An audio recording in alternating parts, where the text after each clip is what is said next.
Bismillahirrahmanirrahim. Assalamualaikum warahmatullahi wabarakatuh. Alhamdulillahi hamdan katsiran tayyiban mubarakan fih kama yuhibbu rabbuna wa yardah. Ashhadu an la ilaha illallah wahdahu la syarikalah wa ashhadu anna Muhammadan abduhu wa rasuluh. Allahumma salli wa sallim wa barik wa an'im ala abdika wa rasulika Muhammadin wa ala alihi wa sahbihi ajma'in. Ya ayyuhalladzina amanu taqullaha haqqa tuqatih wa la tamutunna illa wa antum muslimun. Amma ba'du, jamaah kaum muslimin dan muslimat yang dimuliakan Allah Subhanahu wa taala. Alhamdulillah, kita memuji dan bersyukur kepada Allah Subhanahu wa taala. Pada kesempatan kali ini kembali kita dapat bermajlis untuk kita bersama-sama natafaqahu fiddin, bersama-sama kita untuk memahami dan mendalami daripada ajaran agama kita, yang dalam hal ini insyaallah kita akan memahami tentang hukum-hukum yang terkait dengan bulan Ramadan dan juga ibadah puasa. Tentu kita sebagai seorang mukmin sangat senang, bahagia ya, dan rindu untuk bertemu dengan bulan Ramadan. Dan ya, bulan Ramadan sudah dekat.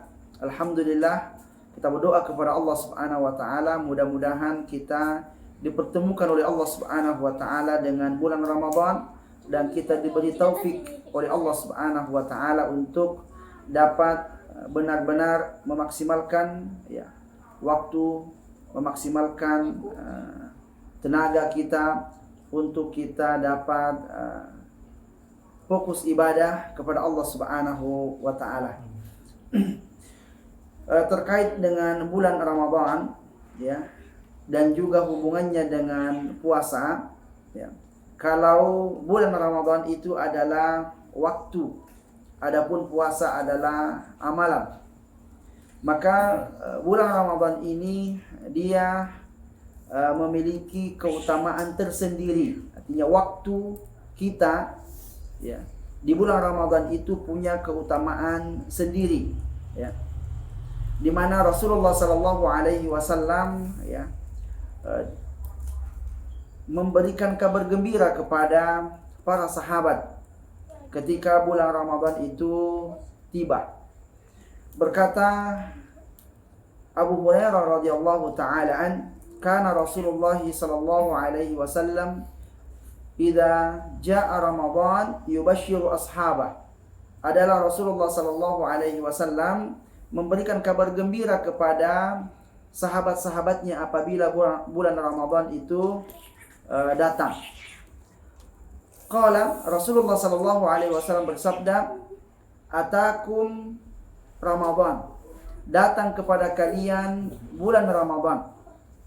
Syahrun mubarak, dia adalah bulan yang diberkahi. Rasulullah sallallahu alaihi wasallam menyebutkan bahwa bulan Ramadan ya, itu adalah bulan yang diberkahi oleh Allah Subhanahu wa taala. Dan makna berkah adalah ziyadatul khair, tambahan-tambahan kebaikan ya. Artinya bulan Ramadan ini Allah Subhanahu wa taala memberikan padanya banyak tambahan-tambahan kebaikan ya, yang itu tidak ada pada bulan-bulan yang lain ya. Ada ibadah-ibadah yang Allah Subhanahu wa taala syariatkan untuk kita amalkan di bulan Ramadan yang itu tidak ada pada bulan-bulan yang lain. Ya, di antaranya adalah berpuasa wajib ya, berpuasa wajib di bulan Ramadan. Itu tidak ada di bulan-bulan yang lain. Juga makna ziyadatu, makna keberkahan adalah tambahan kebaikan dari setiap amalan-amalan yang kita lakukan di bulan Ramadan, yang pahalanya berbeda ketika kita melakukannya di luar bulan Ramadan. Ya, jadi seluruh amalan-amalan yang kita lakukan di bulan Ramadan itu Allah Subhanahu wa taala tambahkan pahalanya. Karena itulah ya, tempat-tempat yang diberkahi Allah Subhanahu wa taala untuk kita beramal padanya itu pahalanya lebih besar daripada tempat-tempat yang lain. Contoh masjid, tempat yang diberkahi Allah. Maka orang yang melaksanakan sholat di masjid dengan berjamaah berbeda pahalanya dengan orang yang melaksanakan sholat di selain masjid, ya, di rumah atau di pasar atau di tempat yang lain. Perbedaannya 27 derajat. Kemudian ya, sholat di Masjidil Haram juga diberkahi, ya, pahalanya beda, ya, 100.000 kali, ya, perbedaannya dibanding sholat di masjid yang lain. Ada di Masjid Nabawi, kemudian juga di Masjidil Aqsa, ya. Itu terkait dengan tempat-tempat yang diberkahi Allah Subhanahu wa taala. Maka begitu pula waktu-waktu yang diberkahi Allah Subhanahu wa taala di antaranya adalah bulan Ramadan itu. Lalu kemudian Nabi sallallahu alaihi wasallam menyebutkan keutamaan yang kedua, faradallahu fihi siyamahu. Allah Subhanahu wa taala mewajibkan di dalamnya, yakni di dalam bulan Ramadan itu berpuasa. Ini adalah juga merupakan keutamaan bulan Ramadan. Keutamaan bulan Ramadan. Karena di selain bulan Ramadan kita tidak diwajibkan untuk berpuasa di dalamnya. Dan ya, juga puasa itu sendiri, ya, memiliki keutamaan yang sangat besar, ya. Di mana ya Allah Subhanahu wa taala hanya meminta kita untuk berkorban sedikit, ya, hanya tidak makan, tidak minum, ya, tidak berhubungan suami istri, ya, di siang hari bulan Ramadan itu mendapatkan pahala yang sangat besar, ya. Jadi kalau dibandingkan antara pengorbanan yang kita lakukan dari balasan yang Allah Subhanahu wa taala berikan kepada kita, maka pengorbanan itu menjadi sangat kecil. Menjadi sangat kecil. Betapa tidak, ya, dengan berpuasa di bulan Ramadan itu Allah akan memberikan kepada kita pahala tanpa batas. Pahalanya sangatlah besar, ya, sangatlah besar. Kemudian dengan kita berpuasa di bulan Ramadan, Allah Subhanahu wa taala menghapuskan dosa-dosa kita yang telah berlalu. Dengan berpuasa di bulan Ramadan, Allah Subhanahu wa taala akan menjauhkan kita dari neraka sejauh 70 tahun perjalanan, ya. Itu sehari kali 30 hari, ya. Entah berapa jauhnya, gitu kan? Kemudian dengan berpuasa di bulan Ramadan, Allah akan memberikan, ya, kegembiraan tersendiri, kebahagiaan tersendiri, ya, ketika berbuka dan ketika bertemu dengan Allah Subhanahu wa taala, ya.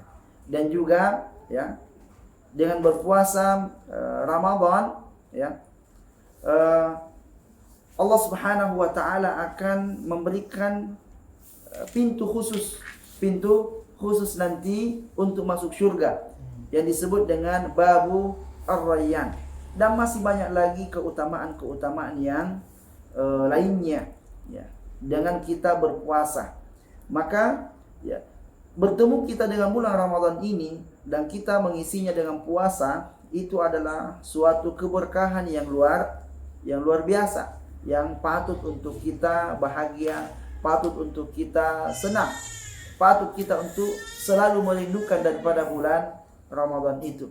Namun tentu bagi orang-orang yang lemah imannya, menganggap, aduh, bulan Ramadan lagi, nggak makan lagi, nggak minum lagi, dan seterusnya. Dia merasa sial, ya, dia merasa sial dengan datangnya bulan Ramadan, ya. Tapi untuk orang-orang beriman justru dia, ya, merasa sangat senang, bahagia, ya. Karena itu adalah waktu panen, ya. Para ulama mengatakan, ya, bulan Rajab itu bulan menanam. Kemudian bulan Sya'ban itu bulan menyiram, untuk menggemukkan tanaman, menyuburkan tanaman disiram. Dan bulan Ramadan itu adalah waktul hasad, waktu untuk memanen, ya, waktu untuk memanen pahala-pahala yang ada di bulan Ramadan. Kemudian yang ketiga yang disebutkan oleh Nabi sallallahu alaihi wasallam dalam satu hadis yang datang dari Abu Hurairah adalah tuftahu fihi abwabu al-jannah wa tughlaqu abwabu an-nar. Ya, pintu surga dibuka dan pintu neraka ditutup. Ya, ini bisa bermakna hakikat, juga bisa bermakna kiasan.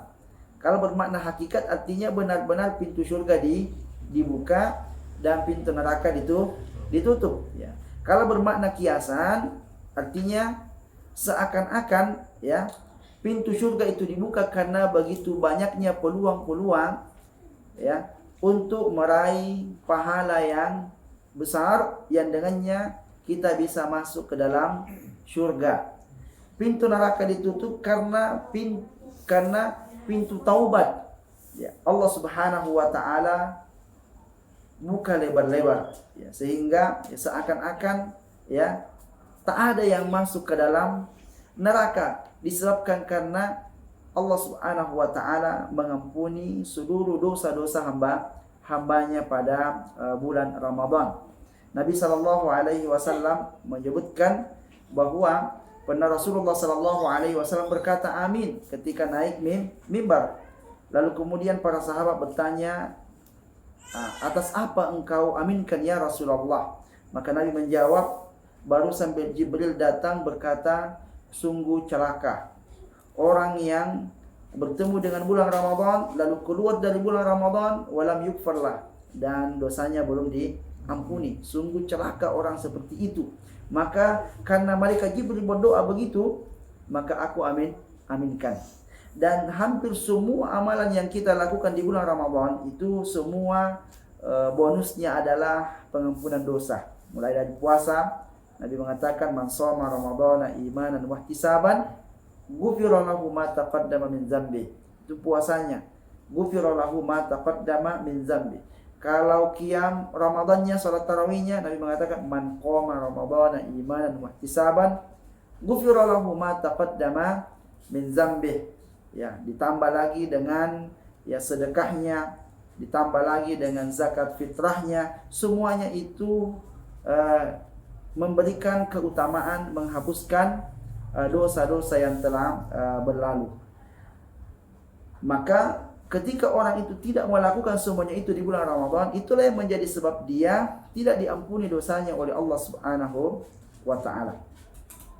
Juga, ya, keutamaan yang keempat, Nabi SAW mengatakan wasufidatis syayatin, ya, dan syaitan-syaitan dibelenggu. Ya, kata-kata sufida itu diikat tangannya sehingga dia tidak bebas untuk menggoda dan menyesatkan manusia di bulan Ramadan.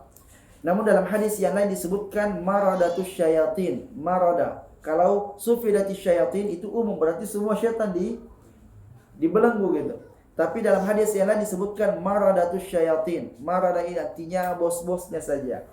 Ya, tidak semuanya. Dan ini yang dikuatkan oleh para ulama karena ini adalah hadisnya khusus, yang tadi hadisnya umum, dan khusus lebih didahulukan daripada yang umum. Nah, jadi kalau masih ada lagi yang bermaksiat di bulan Ramadan, ya berarti yang menggodanya hanya yang kecil-kecilnya saja. Ya, tapi kalau yang kecil-kecilnya saja nggak bisa dia lawan, ya apalagi yang besar-besarnya gitu ya. Nah, kemudian sampai di hadis ini, di keutamaan yang keempat ini, ya, Nabi SAW menyebutkan keutamaan yang kelima, yaitu fihi lailatun khairun min alfi syahr. Di dalamnya terdapat malam, ya, yang lebih baik daripada 1000 bulan. faman hurima khairuha faqad hurim.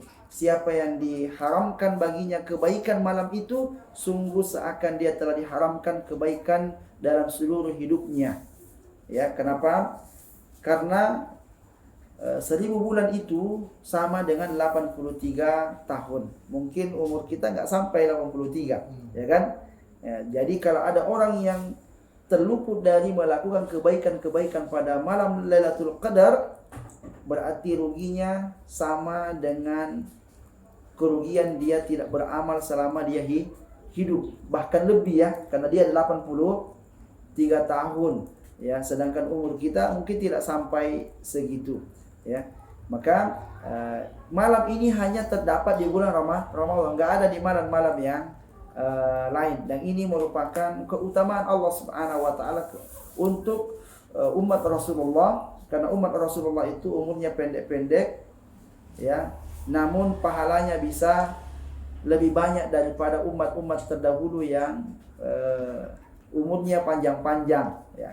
Contoh, kalau seumpama setiap tahun, setiap bulan Ramadan kita dapat Lailatul Qadar ya, kali 20 tahun, 20 kali dalam hidup kita dapat, berarti kan 83 kali 20 gitu kan.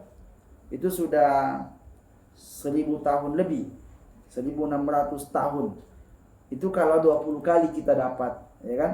Seakan-akan umur kita itu lebih dari 1000 tahun dalam keadaan melakukan amal kebaikan. Nah, itulah yang menjadikan umat Rasulullah SAW pada hari kiamat ya lebih didahulukan masuk surga dibanding ya umat-umat yang lain ya, karena memang pahalanya lebih banyak daripada umat-umat yang lain. Kemudian dalam riwayat yang lain disebutkan ya, sampai pada sufidatis syayatin, syaitan dibelenggu, Nabi SAW memberikan keutamaan yang lain, yaitu nada munadin ya. Dan pada awal bulan Ramadan itu ada malaikat yang menyeru, ya bagiyal khair aqbil wa ya bagiyal syarr aqsir. Wahai yang menginginkan kebaikan, akbil, sambut bulan Ramadan ini. Dan wahai yang menginginkan dosa, perbuatan dosa, aksir, berhenti melakukan dosa pada bulan Ramadan ini. Ya. Lalu Nabi mengatakan, walillahi utaqa minan nar, wa dzalika fi kulli lailah. Dan Allah Subhanahu wa taala itu memiliki utaqa, memiliki pelepasan dari api neraka ya, dan itu terjadi pada setiap malam di bulan Ramadan. Namanya itkun minan nar. Itkun minan artinya penyelamatan dari api neraka. Apa maksudnya? Ya, ada orang-orang yang Allah Subhanahu wa taala ya akan selamatkan dari api neraka di setiap malam di bulan Ramadan.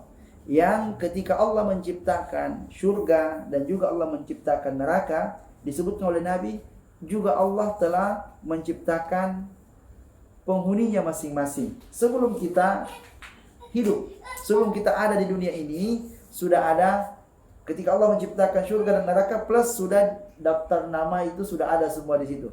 Ini penghuni surga, ini penghuni neraka. Namun di bulan Ramadan ada orang-orang yang Allah Subhanahu wa taala akan hapuskan namanya di daftar penghuni neraka dan dipindahkan menjadi penghuni surga ya. Dan ini perlu untuk kita setiap malam berdoa kepada Allah, semoga kita termasuk orang-orang yang nama kita berada pada daftar penghuni surga ya. Karena Nabi SAW mengatakan ada orang itu dalam hidupnya dia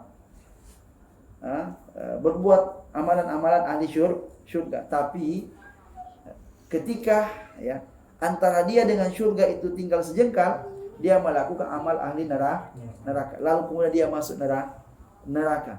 Ya mungkin karena memang di daftar penghuni neraka namanya di situ gitu. Namanya di situ. Lalu kemudian ya ternyata dia belum dipindahkan namanya menjadi penghuni surga. dan itu terjadinya di setiap malam di bulan Ramadan. Ada hadis dhaif menjelaskan bahwa bulan Ramadan itu 10 pertama rahmah, 10 kedua maghfirah, 10 ketiga itqun minan nar. Ini hadisnya dhaif. Yang benar ya bahwa semua bulan Ramadan dari awal sampai akhir itu rahmat, dari awal sampai akhir adalah maghfirah, dan dari awal sampai akhir adalah itqun minan nar. Jadi tidak dipisah-pisah seperti itu ya. Apalagi yang menyebutkan keutamaan setiap malam, malam pertama ini, malam kedua ini, itu lebih dhaif lagi. Bahkan sepertinya tak ada hadis yang menjelaskan tentang keutamaan seperti itu. Tapi ini terkait masalah ya, keutamaan bulan Ramadan ya. Oleh karenanya ya, karena bulan Ramadan ini datang membawa banyak kebaikan-kebaikan, ya perlu untuk kita mempersiapkan diri untuk menyambut daripada bulan Ramadan ini. Dan persiapan yang terpenting ya untuk kita menyiapkan diri ya bertemu dengan bulan Ramadan adalah isti'dadul iman. Yang pertama adalah persiapan iman, persiapan mental kita untuk betul-betul ingin melakukan kebaikan-kebaikan pada bulan Ramadan. Oleh karenanya ya perlu kita untuk membersihkan diri dari dosa-dosa, bertaubat sebelum kita memasuki bulan Ramadan. Perlu kita untuk banyak puasa, kan? Membiasakan diri banyak puasa. Ya, itu semuanya adalah dianggap persiapan iman. Ya, sehingga kita masuk bulan Ramadan itu tidak kaget, ya tidak kaget. Sebagaimana orang-orang kalau mau dia bertanding, ya ada dulu latihannya, sehingga mentalnya, fisiknya itu sudah kuat sebelum dia bertanding. Nah, begitu juga bulan Ramadan perlu untuk ada persiapan. Kemudian yang kedua, isti'dadu al-ilmi, persiapan ilmu ya. Jadi sebelum memasuki bulan Ramadan perlu kita untuk ilmui dulu ya apa-apa saja amalan yang penting untuk kita lakukan di bulan Ramadan. Bagaimana cara pelaksanaan daripada amalan-amalan itu ya, agar kita bisa memastikan bahwa amalan yang kita lakukan itu sudah benar dan sah, diterima di sisi Allah Subhanahu wa taala. Kemudian ada juga persiapan fisik ya, sebab amalan-amalan di bulan Ramadan itu butuh juga fisik yang kuat ya. Ada masalah kalau umpamanya olahraga dulu gitu kan, di bulan Sya'ban banyak dia berolahraga supaya fisiknya kuat, sebagaimana Wais Al-Qarani sebelum dia gendong ibunya ya pergi haji, dia terlebih dahulu persiapan fisik ya, menggendong anak sapi naik gunung. Ketika anak sapi sudah merasa dia ringan, bisalah saya gendong ibu saya ini ke Makkah gitu. Jadi ada persiapan fisik ya, ada juga persiapan harta, ada juga. Sebab di dalam bulan Ramadan ada juga ibadah-ibadah yang itu cara mendapatkan keutamaannya dengan harta ya, seperti zakat fitrah gitu kan ya, harus pakai harta. Kemudian ada bersedekah, Nabi mengatakan afdhalus sadaqah fi Ramadan, sebaik-baik sedekah itu sedekah di bulan Ramadan. Ada memberi makan ya orang yang berbuka puasa, juga pahalanya besar. Ini semuanya tentu membutuhkan harta. Adapun apa yang kita lakukan malam ini ya, ini masuk dalam bagian isti'dadu al-ilmi ya, persiapan ilmu sebelum kita masuk pada bulan Ramadan. Nah, amalan yang paling utama di bulan Ramadan itu adalah puasa di bulan Ramadan, karena dia bagian daripada rukun Islam. Nah, inilah ibadah yang paling utama untuk kita lakukan, dan kalau kita tinggalkan maka kita berdosa. Oleh karenanya ibadah ini yang betul-betul harus kita ilmui dengan benar ya, bagaimana tata cara pelaksanaannya. Nah, terkait untuk puasa di bulan Ramadan, ya, Allah Subhanahu wa taala menyebutkan tentang hukumnya di dalam surah Al-Baqarah, ya, ayat 183 sampai 185, ya.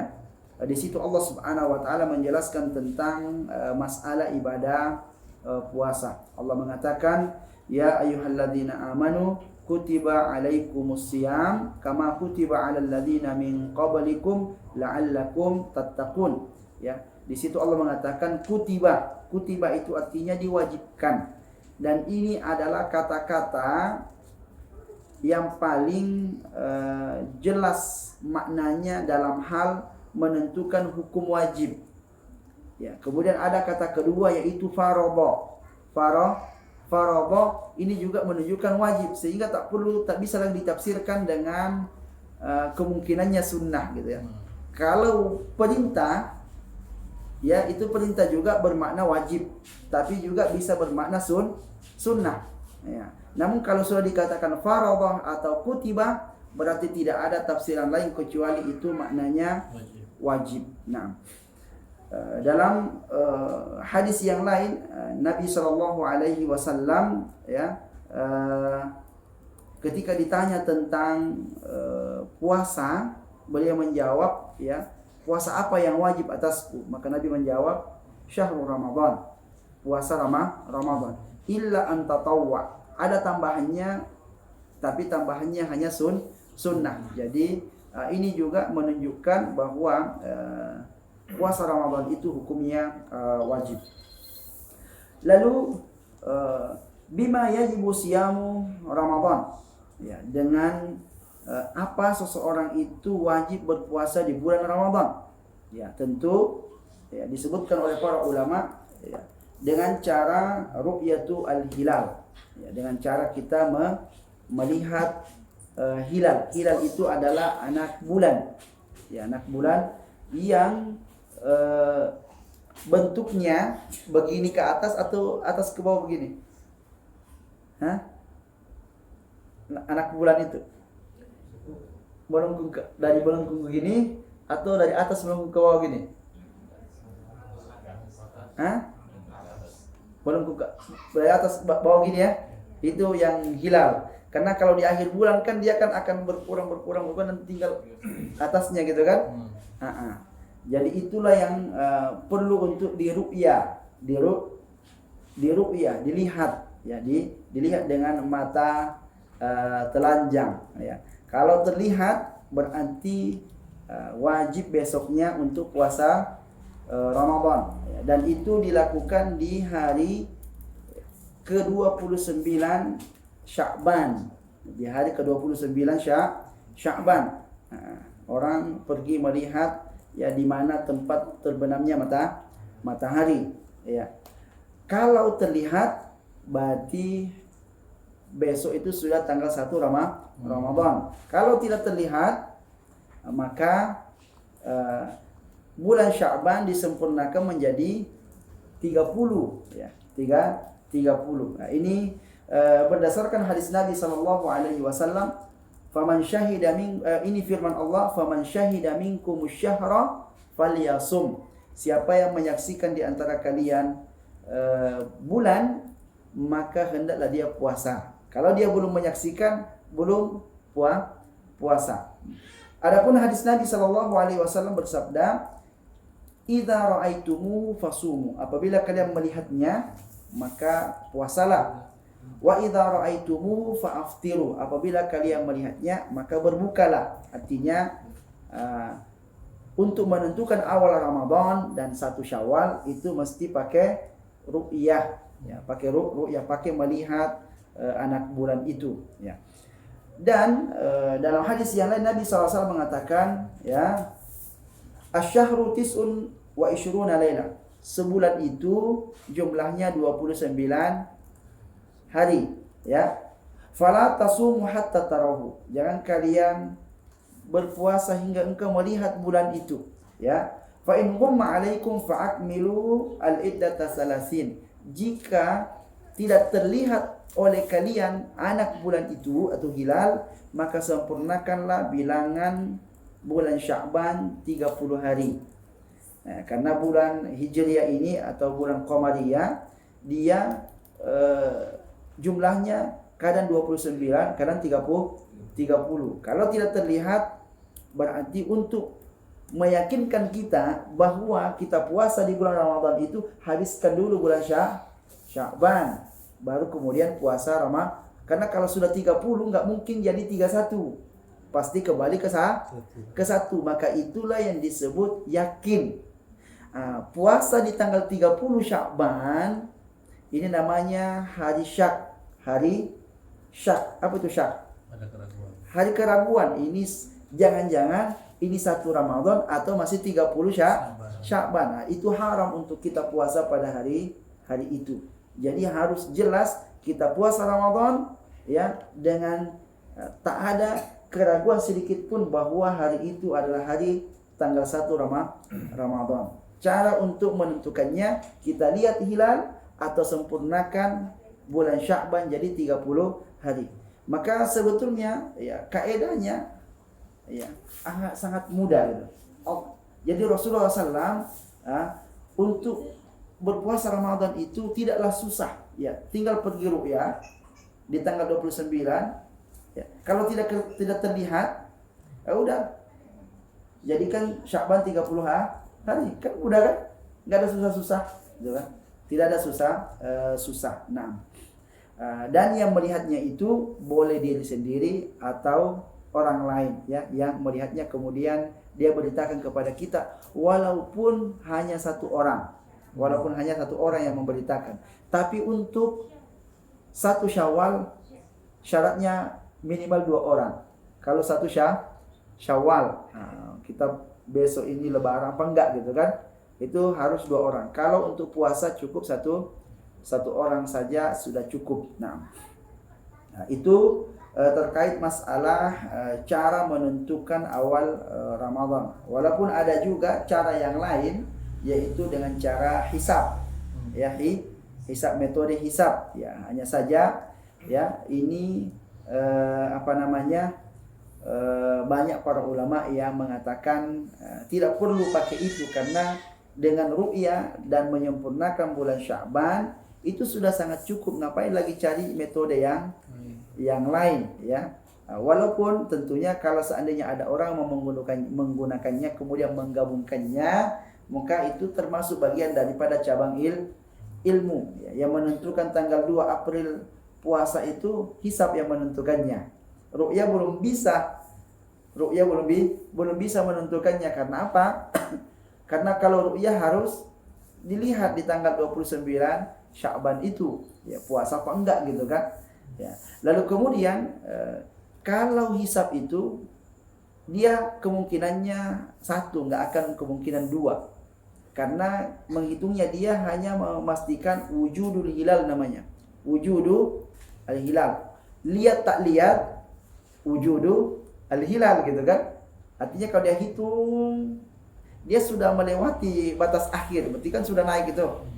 Tapi kan untuk orang yang ru'yah datang, kalau ada yang menghalangi, awan kah hujan kah enggak terlihat sudah, akhirnya cara dia adalah sempurnakan 30 kan gitu ya. Nah, itu mudahnya kalau ru'yah. Kalau hisab enggak ada, mau hujan mau apa enggak ada urusan. Setahun 2 tahun sebelumnya pun sudah bisa dihitung gitu ya. Dan patokannya adalah wujudul hilal, hilalnya sudah ada. Namun kalau di atas 2 derajat itu pasti bisa dilihat. Itu kaidahnya, kalau di atas derajat mesti terlihat dia. Tapi kalau di bawah 2 derajat dia enggak terlihat dengan mata, tapi dia sudah melewati atau sudah habis, bulan sebelumnya sudah habis, dia sudah masuk ke bulan Ramadan, tapi enggak terlihat. Tapi yang seperti inilah yang para ulama ya, ada yang bersikap keras tentang masalah hisab, mengatakan hisab itu metode baru itu ya. Ada juga namun di antara para ulama yang menggunakan hal itu. Namun kalau kita ingin kembali kepada sunnah Rasulullah SAW, karena sunnah ini Masih bisa dilakukan dengan dengan ru'yah masih bisa kan? Nah, kenapa kita cari yang lain kalau yang petunjuk Rasulullah SAW masih bisa dilaksanakan? Nah. Baik. Lalu kemudian berikutnya adalah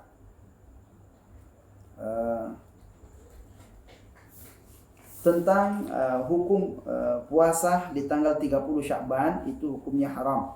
Ya, Nabi SAW mengatakan la tuqaddimu Ramadan bi yaumin aw yaumain, bi shaumi yaumin aw yaumain.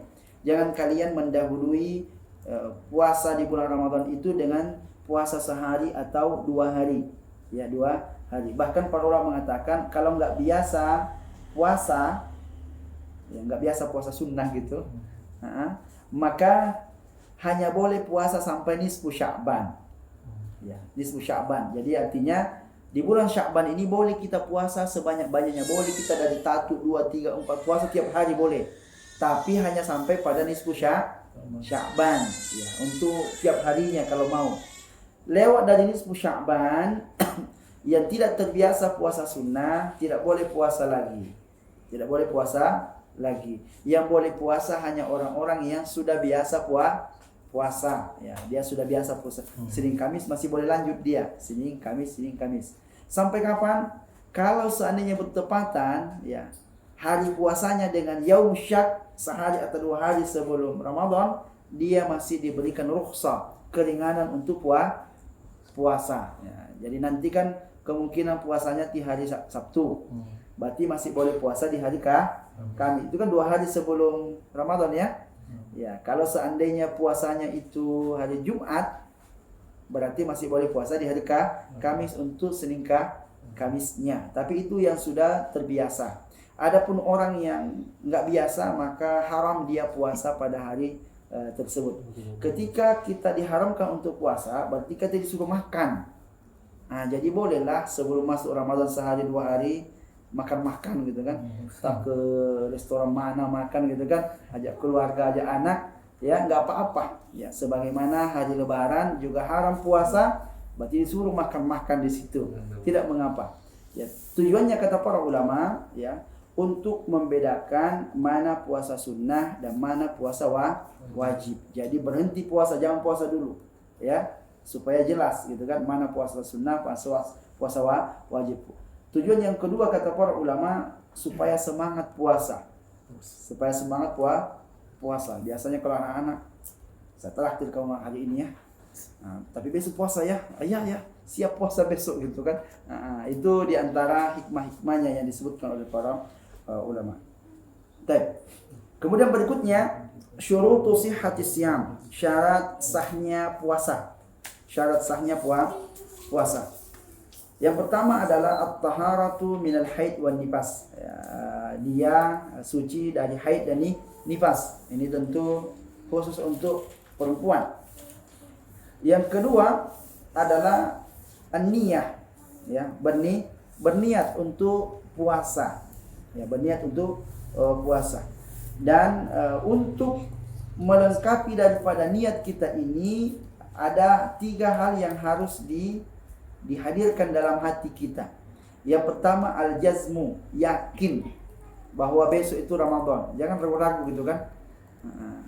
Jangan ragu-ragu. Harus diyakinkan dalam hati kita bahwa memang besok itu adalah puasa Ramadan.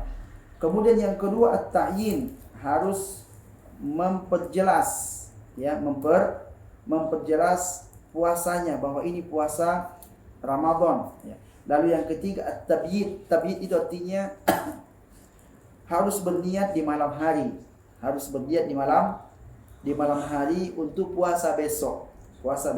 Besok. Nah, jadi setiap malam mesti diniatkan besok puasa lagi. Ya, besok puasa lagi. Tapi dengan bangun sahur itu insya Allah sudah jelas niatnya. Karena tidak biasanya kita bangun makan di waktu sahur. Nah, jadi kalau ada orang yang bangun sahur, ya tentu pasti kalau ditanya ngapain makan sahur, pasti jawabannya puasa besok gitu kan.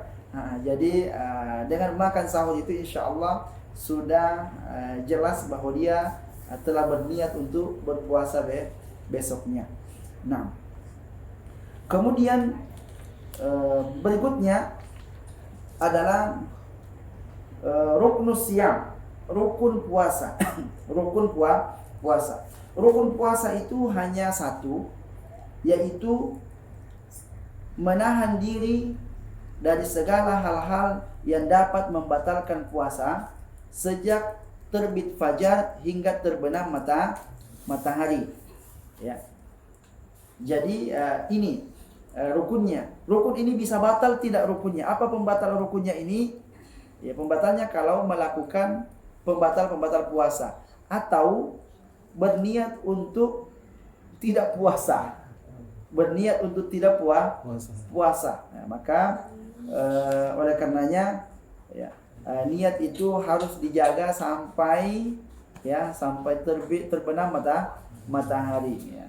Nah, termasuk pembatal puasa kalau dia berniat besok saya nggak mau puasa, tapi besok ternyata nggak makan nggak minum, itu nggak dianggap puasanya. Atau di siang hari dia berniat, udahlah hari ini saya mau batalkan puasa, walaupun nggak makan nggak minum, batal puasanya itu ya, batal puasanya. Jadi tidak boleh orang mengatakan dalam perjalanan nanti kalau sampai rumah saya mau batalkan puasa. Kalau sampai rumah batal puasanya sudah itu ya, batal puasanya ya. Walaupun dia tidak makan tidak minum, karena dia sudah meniatkan sampai rumah saya mau batalkan puasa. Jadi niat ini perlu untuk benar-benar dijaga. Nah, jadi yang wajib untuk dilakukan di saat puasa adalah hanya menahan diri dari segala hal-hal yang membatalkan puasa. Nah, lalu sunanus siyam wa adabuhu, sunnah-sunnah puasa dan adab-adabnya. Ya, adab-adabnya. Ini penting juga untuk kita perhatikan ya, agar ya kita mendapatkan pahala ya tambahan selain daripada puasa ketika kita melakukan sunnah-sunnah puasa ini. Yang pertama adalah as-sahur. Sahur itu artinya makan sahur, bukan waktu maksudnya, tapi sahur, perintah bersahur itu perintah untuk makan sahur. Nah, Nabi SAW mengatakan tasahharu fa inna fis sahuri barakah. Bersahurlah kalian dan sesungguhnya pada makan sahur itu terdapat berkah. Ya, berkah. Apa maksudnya berkah? Ada tambahan kebaikan. Apa tambahan kebaikannya ketika seseorang itu makan sahur? Ya, dia kuat untuk beribadah di saat dia puasa. Dibanding dia tidak sahur, lemas dia kan. Nah, itulah kadang-kadang menjadikan dia banyak alasan. Kenapa hari ini enggak baca Quran? Oh, enggak makan sahur. Ya kan? Berkurang pahalanya kan? Ya, berkurang pahalanya. Dia enggak melaksanakan sholat sunnah kah? Apakah alasannya saya lemas hari ini, enggak makan sahur gitu. Nah, jadi itulah pentingnya seseorang makan sahur ya. Juga tentu dari sisi yang lain, keberkahan yang lain adalah ya memang seseorang ketika dia bangun sahur, ya bangun untuk makan sahur, dia mendapatkan waktu yang diberkahi Allah. Jadi lebih cepat bangun, lebih semangat dia pergi sholat di masjid berjamaah, ya kan? Ada waktu untuk berdoa di waktu sahur, ya. Ada waktu untuk memohon ampun di waktu sahur. Yaitu banyak keberkahan di waktu sahur itu. Nah, kemudian Nabi SAW mengatakan faslu ma baina siyamina wa siyami ahli kitab akalatus sahur. Pembeda antara puasa kita dengan puasanya ahlu kitab adalah makan sahur. Ya, ahlu kitab enggak makan sahur kalau mereka mau puasa, maka kita makan sahur supaya berbeda dengan ahli kitab. Kemudian Nabi SAW mengatakan tasahharu walau bijur atima. Bersahurlah kalian walaupun hanya dengan seteguk air. Yang penting ya sahur ya. Baik itu makan ataupun minum, yang penting ada yang kita konsumsi di saat kita sahur. Nabi SAW juga mengatakan nikmas sahuril mu'min at-tamar. Sebaik-baik ya makanan sahurnya orang mukmin itu adalah kurma. Ya, kurma. Jadi jadikanlah kurma itu penutuplah ya cuci mulut Tapi sebelumnya nasi gitu. Jadi sebelumnya nasi satu piring, nanti terakhir kurma gitu. Nah, jadi kalau kurmanya saja yang mau dilihatkan sahur ya nggak apa-apa. Yang penting sudah kenyang gitu ya. Nah, lalu kemudian takhirus sahur, ya sunnah yang kedua ya dari sunnah-sunnah puasa adalah mengakhirkan sahur. Jangan sahurnya terlalu cepat, tapi diusahakan sahurnya sudah mendekati waktu subuh. Ya, disebutkan ya Zaid bin Sabit qala, Zaid bin Sabit berkata, tasaharna ma'an Nabi SAW. Kami pernah sahur bersama Nabi. Tsumma qama ila shalah. Kemudian setelah sahur beliau bangkit untuk melaksanakan salat. Qultu kam bainal azan was sahur. Ya, kata Anas, terus berapa kira-kira jarak antara azan dengan sahurnya? Ya. Qala, dia mengatakan qadra 50 ayat, sekitar 50 ayat. Nah, 50 ayat itu kira-kira berapa halaman tuh? Kalau bacanya An-Naba amma yatasaalun itu 40 ayat. Ya, tambah An-Nazi'at 10 ayat, habislah itu. Satu lembar. Satu lembar berapa menit kira-kira itu? Nah, 10 menit gitu ya. Nah, itu kalau makannya kurma insyaallah cepat-cepat.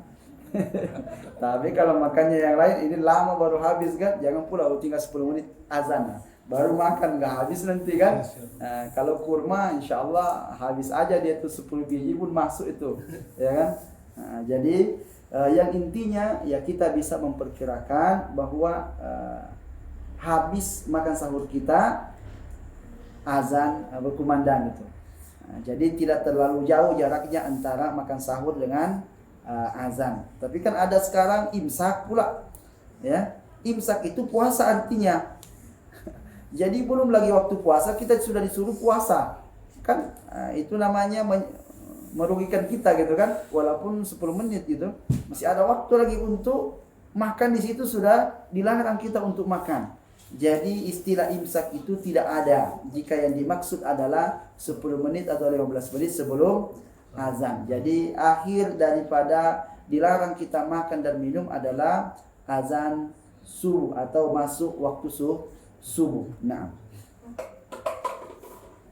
Baik. Kemudian berikutnya Nabi SAW bersabda, ya, idza sami'a ahadukumun nida, apabila salah seorang di antara kalian mendengarkan azan, wal ina'u ala yadihi, dan bejana itu berada di tangannya. Bejana itu bisa bermakna piring, bisa bermakna gelas, ya. Fala yad'ahu hatta yaqdi hajatahu minhu, janganlah dia letakkan piringnya atau gelasnya sampai dia menghabiskan hajatnya pada bejana itu. Jadi kalau umpamanya nasi ya pas azan ya masih ada lagi nasinya dihabiskan saja. Kan belum habis, hajat kita belum selesai kan? Masih mau lagi kita. Ya.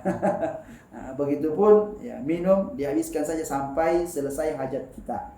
Nah, jadi walaupun azan nggak perlu berhenti. Udah azan, aduh dikeluarin lagi kan?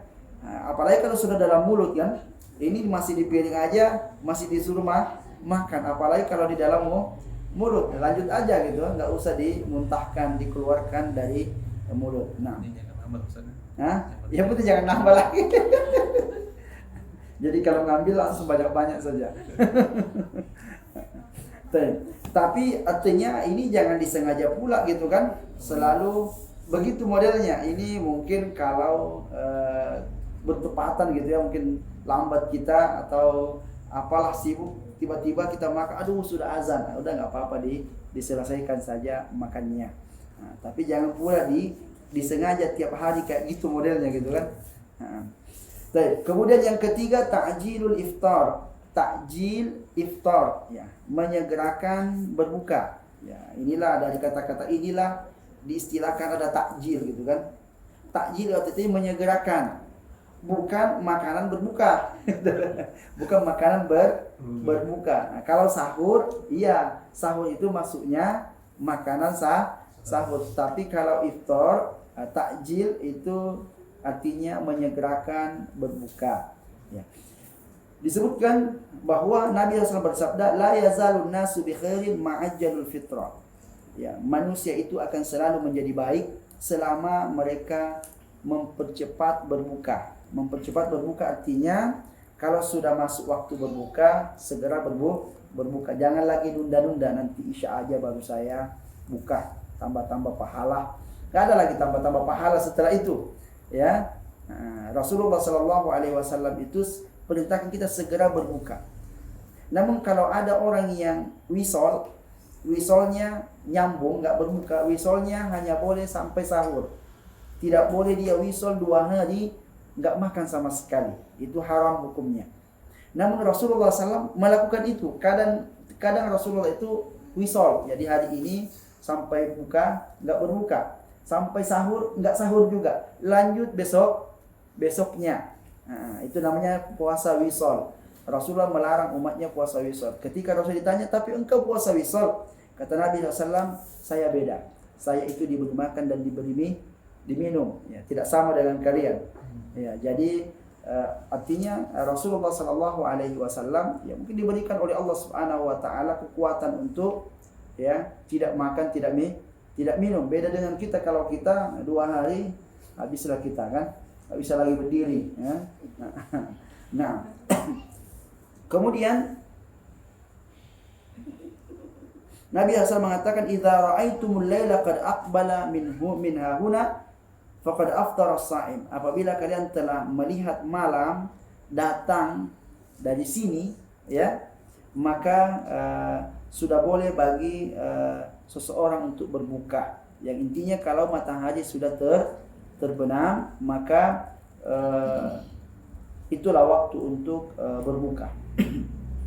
Lalu keempat, an yuftira ala rutabi awit tamar in tayassara awil ma. Ya, hendaknya seseorang itu berbuka dengan rutab. Rutab itu kurma basah. Basah. Kalau sudah kering berubah namanya jadi tamar. Nah, jadi tamrun itu yang kering. Ya. Jadi yang dianjurkan pakai rutab dulu. Kalau nggak ada rutab, ya baru pakai tamar. Kalau nggak ada tamar, pakai air. Nggak disebutkan kolak ya. Nah, tapi artinya kalau mau minum yang lain boleh, tapi ini didahulukan. Jadi berbukanya pakai kurma. Ya, habis itu baru pakai air kan. Nah, habis itu baru kalau ada yang lain baru yang lain lagi. Nah, jadi kenapa dianjurkan pakai rutab? Rutab ini lebih manis, ya, apalagi sukari gitu kan, yang masih basah itu. Ya itulah yang dimaksud dengan rutab. Ya. Kalau yang kering, ya menggigitnya keras gitu kan.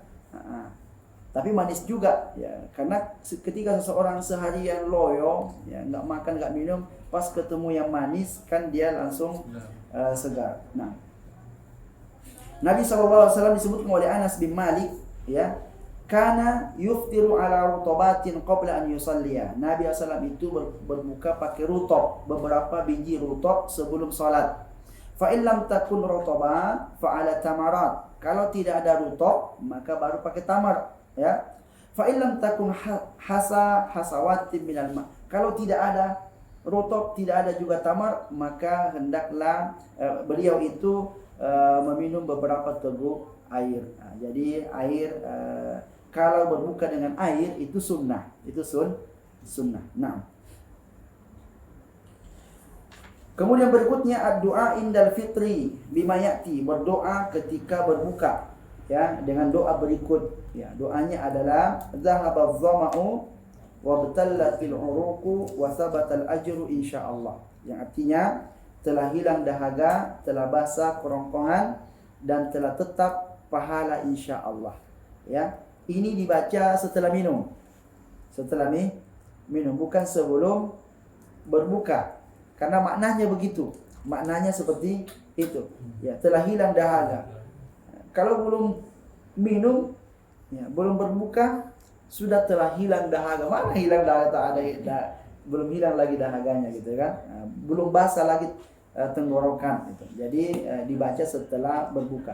Adapun berdoa sebelum berbuka itu doanya mutlak.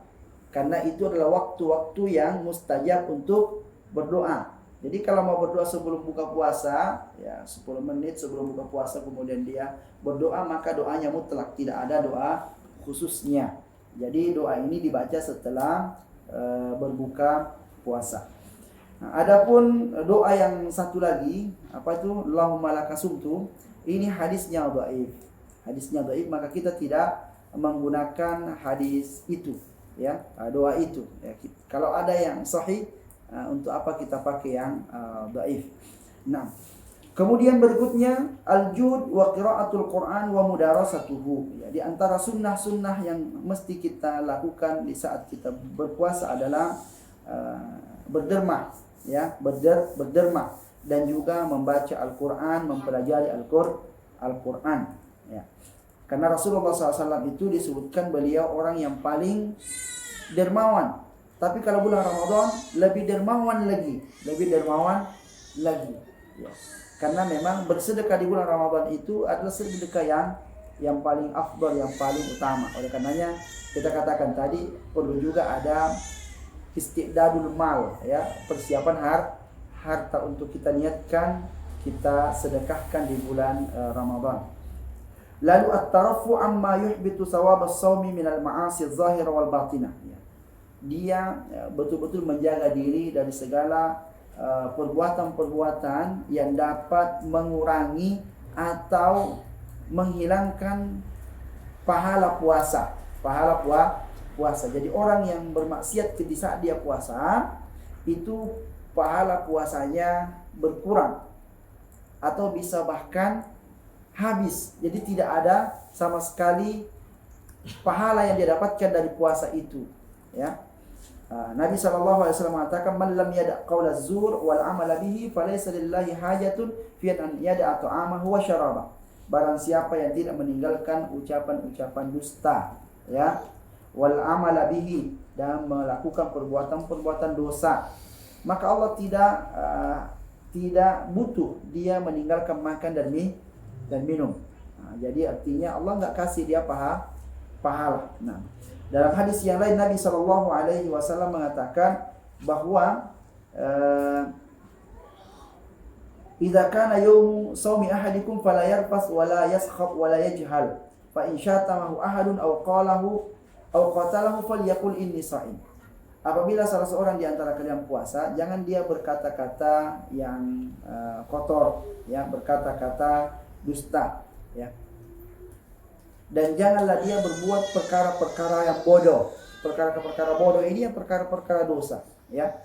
Kalau ada orang yang mengejeknya atau memukulnya, maka hendaklah dia berkata inni shaim, saya lagi puasa. Nah, jangan kamu buat saya emosi, jangan kamu buat saya marah. Jadi untuk menekan daripada emosinya, dia berkata saya lagi puasa gitu. Supaya dia tidak melakukan tindakan-tindakan yang bodoh di saat dia berpuasa. Ini menunjukkan bahwa orang kalau lagi puasa betul-betul harus menjaga lisan, menjaga tangan, menjaga kaki, semuanya dijaga, dipuasakan semua dari perkara-perkara yang dapat, ya, merusak daripada pahala puasa. Lalu kemudian berikutnya an yaqula inni sha'im, ya. Ucapan selalu kita ingatkan pada diri kita, selalu berkata saya lagi puasa.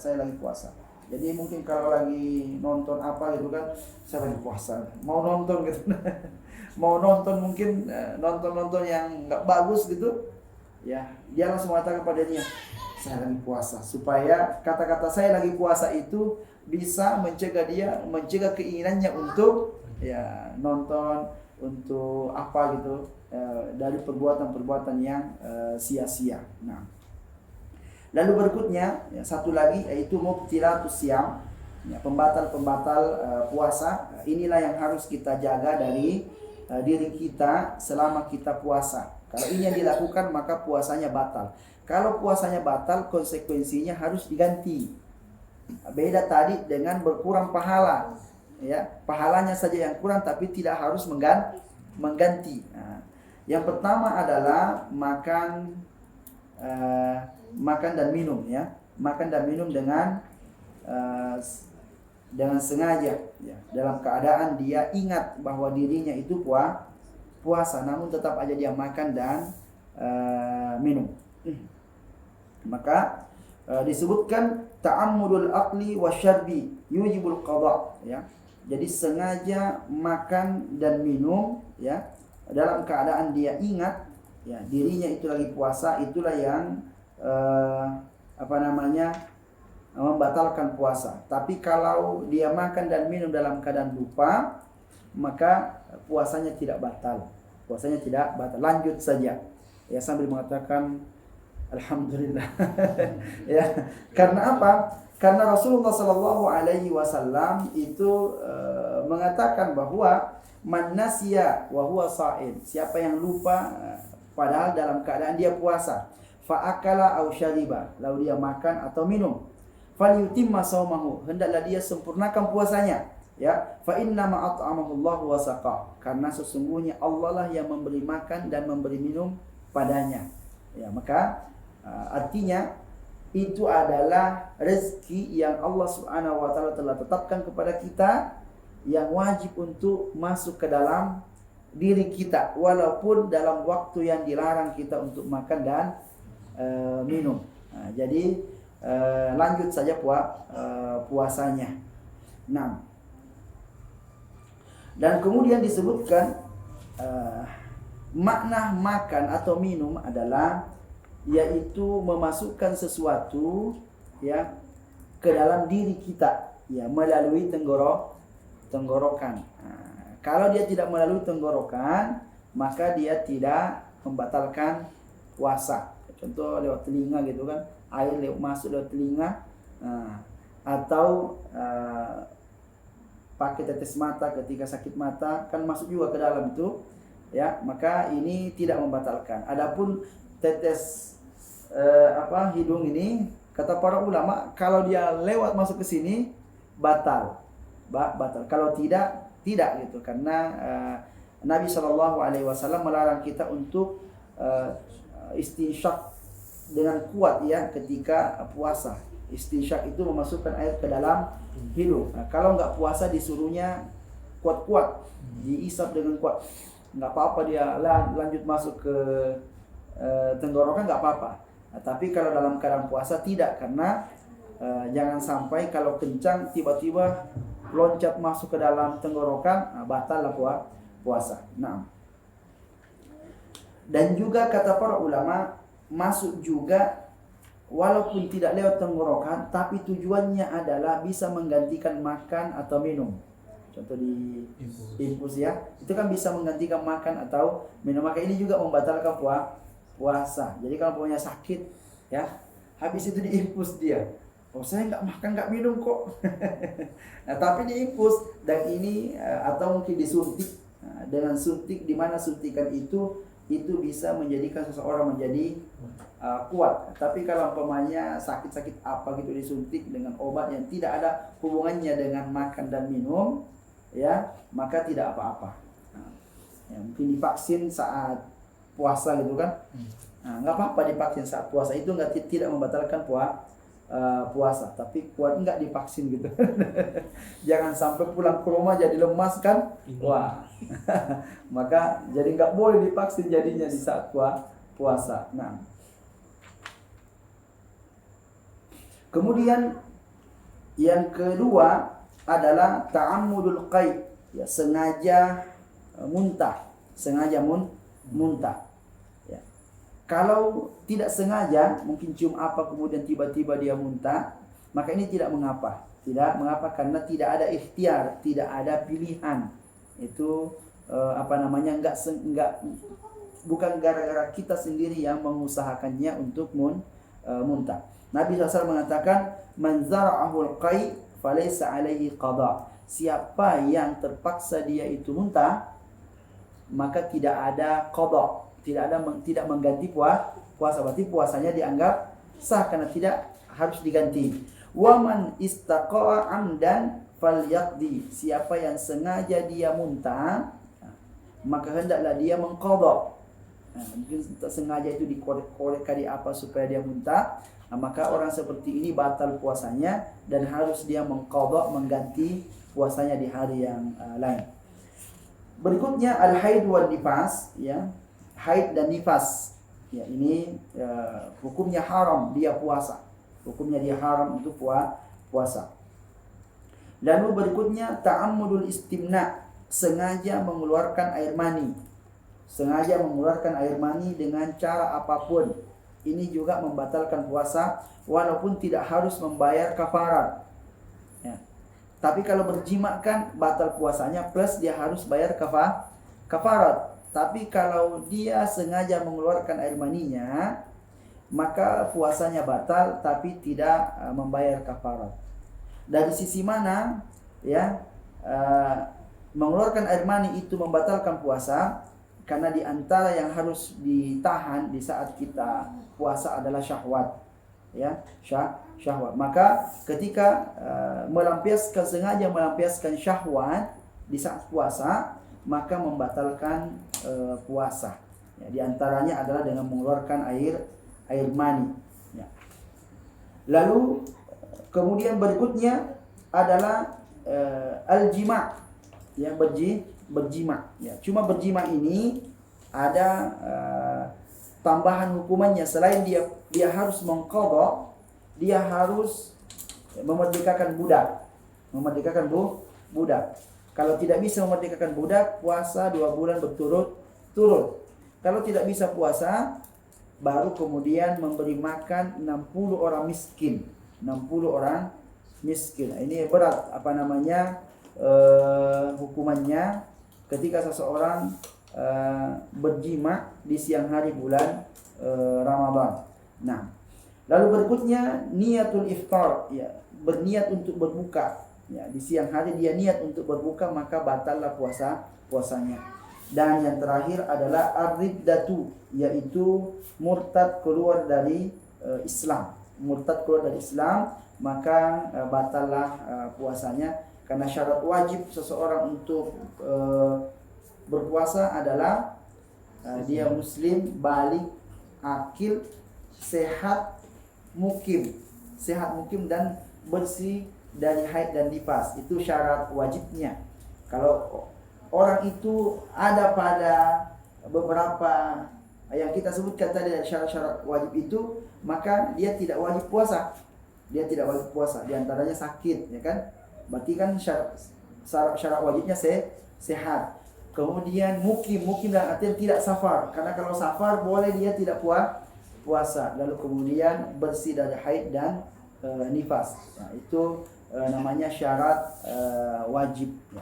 Mungkin itu sedikit yang dapat kita sampaikan pada kesempatan kali ini, ya. Dan masih banyak lagi perkara-perkara yang lain yang disebutkan di sini, umurul la tufsidu siyam, perkara-perkara yang tidak membatalkan puasa, namun kadang orang menganggap itu sebagai pembatal puasa, padahal itu tidak. Di antaranya adalah al-hijamah, yaitu berbekam.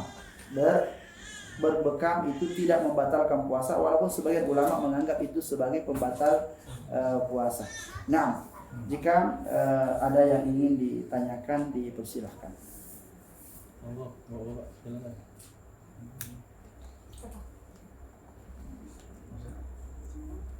Masa mau nanya, harus nggak si doa niat sebelum puasa itu, yang mau puasa kan niat dulu, niat bacaan. Apa itu harus? Baik. Jadi niat ini tidak ada lafaznya. Tidak ada lafaz, karena niat itu adalah amalan hati. Semua ulama sepakat bahwa niat itu adalah amalan hati. Kalau amalan hati, dia tidak pakai lafaz, karena kalau dilafazkan menjadi dia amalan lisan. Jadi semua niat ibadah tidak ada yang dilafazkan. Ya. Ada satu yang dianggap dilafazkan, yaitu niat haji atau umrah. Karena dia mengatakan labbaik Allahumma umrah gitu, atau labbaik Allahumma hajjan. Atau kalau tamattu dia mengatakan labbaik Allahumma umrah mutamatti'an biha ilal haji. atau haji kiron, dia mengatakan labbaik Allahumma umratan wa hajjan. Nah, itu yang mesti dia ucapkan di saat dia ihram gitu ya, di saat dia ihram di mikot. Tapi kata para ulama itu bukan niat, itu masuk dari rukun haji, jadi bukan lagi niat ya. Karena niat itu ya dari sini aja udah niat dia pergi haji kan dari rumahnya, dan dia belum mengucapkan itu. Kapan dia ucapkan? Ketika dia berada di mikot, baru dia ucapkan itu ya. Kalau dari rumahnya terus sampai Jakarta, mati di sana kan, belum sampai lagi ke Mekah. Nah, gimana itu? Dia dapat pahala tidak gitu? Tentu dapat pahala karena dia sudah ada niatnya untuk pergi ibadah. Kalau orang mengatakan, oh dia belum dapat lagi, belum niat lagi, ya kan? Nah, kalau yang talbiyah itu dianggap niat. Jadi tidak pernah kita menemukan ada lafaz niat dari Nabi SAW, baik itu niat puasa, niat sholat, niat wudhu dan seterusnya, nggak ada. Ya, karena memang amalan hati. Jadi cukup dalam hati saja kita berniat. Makanya kita katakan tadi, orang yang bangun sahur itu sudah pasti niat, karena pasti ada keinginan dalam hatinya untuk puasa. Nah, ya susah juga hafal niat itu kan. Nawaitu shauma syahri Ramadan an adai nawaitu shauma ghadin an adai fardhi syahri Ramadan hadhihi sana lillahi ta'ala. Giliran nggak hafal, gimana caranya coba? Aduh, gimana caranya, saya nggak bisa hafal niatnya itu, nggak jadilah saya puasa. Kenapa? Karena kalau tidak berniat katanya ya nggak sah puasanya kan. Pusinglah dia kan, harus menghafal kalimat itu gitu. Padahal tidak harus dalam bentuk seperti itu bahasanya. Ustaz, kadang-kadang kan ada orang yang kondisinya misalnya tidak terlalu sehat, tapi dia mau berpuasa. Lalu saat dia sudah berpuasa dari pagi, kemudian ada yang nanyain nih, misalnya, ini puasa nggak? Ya kalau kuat nanti puasa, tapi sudah berpuasa tuh misalnya. Seperti itu, apakah diperbolehkan ucapan-ucapan seperti itu? Ya, jadi kalau kuat gitu kan, ya, jadi masih diperbolehkan karena dia pakai kalau, dia pakai kata syarat gitu ya, syarat. Jadi kalau dia menggunakan kata syarat, maka dia masih sah ya. Contoh, ada orang mengatakan, kalau saya sampai di rumah saya berbuka gitu kan. Kalau sampai di rumah buka dia tuh, walaupun dia tidak berbuka kan, karena syaratnya sudah terpenuhi gitu ya. Kalau saya kuat, ternyata kuat sampai buka puasa, berarti masih belum terpenuhi syaratnya itu jadinya. Artinya kalau dia tidak kuat, dia akan buka kan, tapi ternyata kuat gitu. Jadi berarti tidak terpenuhi syarat ya yang tadi yang dia sebutkan, maka sah puasanya.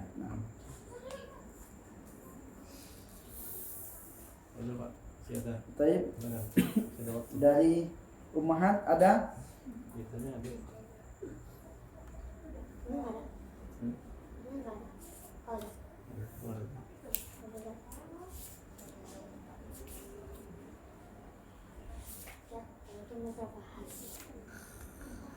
Kalau nanya apa Ustaz?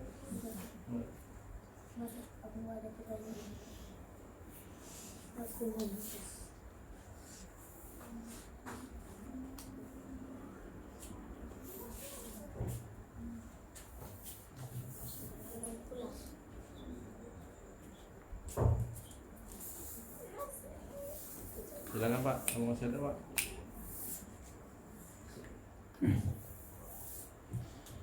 Karena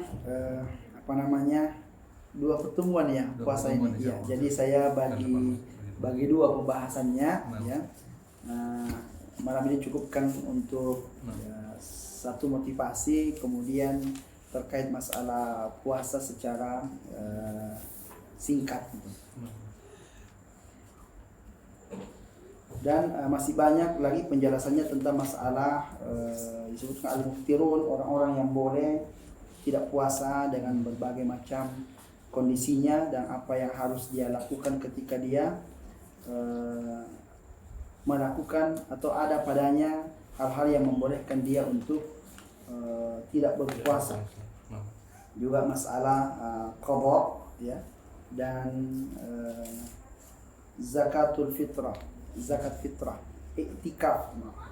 Ada juga pembahasan iktikaf. Ustaz, Nah. Ustaz, mungkin ada kaitannya dengan tadi yang Ustaz bilang masalah mukim. Jadi ini kadang kan kaitannya dengan orang safar yang biasanya pergi, ada dinas juga Ustaz kadang-kadang. Ada beberapa pendapat yang saya pernah dengar itu kalau mukim itu dihitung berdasarkan 20 waktu sholat, ada yang juga bilang seperti itu, 4 waktu, tapi saya lupa itu kutipannya dari mana. Sebenarnya menghitung kita boleh melakukan kayak mengambil kewajiban kayak sholat di jamaah di kosor itu kan dengan pas safar kan kita disuruh melakukan itu. Yeah. Nah, ngitung mukimnya bagaimana Ustaz? Kalau misal kita pergi pulang kampung nih seminggu, apakah kita kan tahu tuh lebih dari 4 hari kita, apakah kita 4 harinya tuh ngambil itu atau bagaimana? Enggak, jadi terkait masalah safar itu kan ada beberapa ibadah yang terkait dengannya. Di antaranya ada puasa, di antaranya ada masalah mengqasar salat. Para ulama ketika membahas tentang masalah mengqasar salat itu mereka mengatakan tidak ada batasan. Tidak ada batasan selama dia masih meninggalkan tempat mukimnya, berarti dia masih berada dalam keadaan safar. Oleh karenanya ya, disebutkan beberapa riwayat para sahabat, ada yang 6 bulan mereka pergi, dalam keadaan 6 bulan itu mereka qasar. Ada yang sampai 2 tahun itu pula dia mengqasar ya. Ada memang beberapa pendapat para ulama yang membatasi hari ya, tapi ada yang mengatakan 4 hari, ada yang mengatakan 10 hari, ada yang membatasi 15. Tapi kan ternyata Rasulullah SAW pernah safar 20 hari. 20 hari beliau mengqasar. Berarti kan yang 4, yang 10, yang 15 itu kan enggak berlaku jadinya. Nah, tidak berlaku karena ada hadis di mana Rasulullah itu safar lebih dari hari itu, ternyata Rasulullah masih mengqasar. Maka kata para ulama mengatakan ini artinya tidak bisa kita membatasi. Coba kalau Rasulullah pernah safar lebih dari 20, mungkin ada kemungkinan beliau akan mengqasar kan gitu.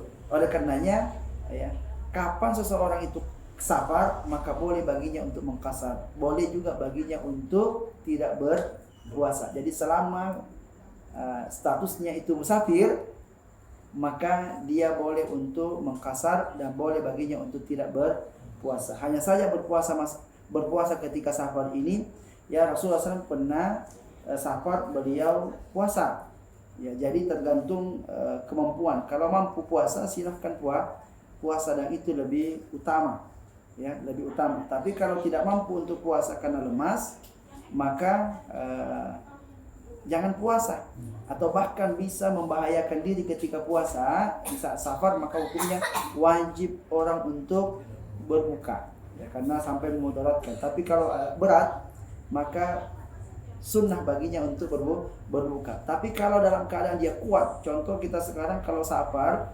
itu tidaklah terlalu berat. Beda orang dulu kalau safar ya jalan kaki, naik onta, panas itu berat.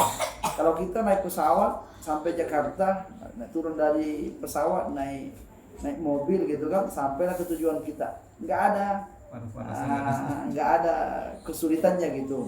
Maka orang seperti ini lebih baik dia puasa. Kenapa? Karena berpuasa di saat bulan Ramadan tentu lebih baik daripada mengganti pada hari yang lain, karena hari yang lain itu tidak lagi sama keutamaannya dengan berada di bulan Ramadan. Nah. Sudah ya? Cukup?